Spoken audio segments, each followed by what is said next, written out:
When Oliver Hardy died in 1957, Hollywood did what it always does. Cameras rolled, tributes poured in, and the industry gathered to honor one of comedy's greatest legends. But one absence stood out immediately. Stan Laurel, the man who had spent decades at Hardy's side, on screen and off, was not there. People whispered. Some called it cold. Others called it betrayal.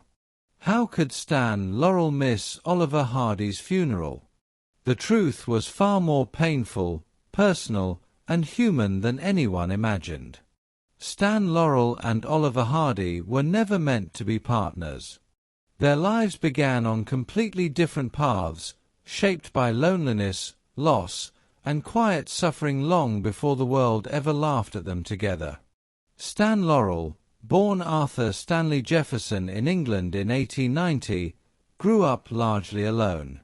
Sickly and considered too fragile to travel, he was left behind with strict grandparents while his parents toured as performers.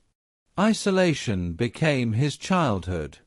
Punishment meant being locked alone for hours in a small shack, surrounded by silence. That solitude shaped him deeply, but it also fueled his obsession with comedy and performance. Across the ocean, Oliver Hardy, born Laurel Hardy in Georgia in 1892, was marked by tragedy from birth. His father died just months after he was born, leaving his mother to struggle endlessly to support the family. As a teenager, Oliver adopted his father's name as a quiet tribute. But loss followed him.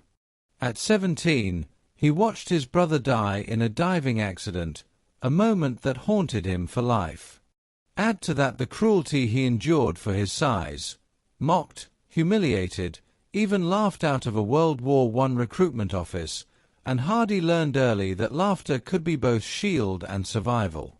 Both men chased comedy, both endured messy personal lives, failed marriages, and emotional chaos. Yet when they were paired together at Hal Roach Studios in the mid-1920s, originally as a budget-saving experiment, something unexpected happened. They broke comedy rules. Neither was just the straight man or the fool. They switched roles seamlessly. Visually, emotionally, rhythmically, they clicked. Laurel's nervous innocence and Hardy's wounded pride created a balance that felt timeless. Together, they didn't just survive the transition from silent films to sound, they mastered it, winning an Oscar and becoming global icons. Behind the laughter, though, life was unraveling. Laurel's marriages collapsed one after another in very public ways, fueled by infidelity, alcoholism, and emotional instability.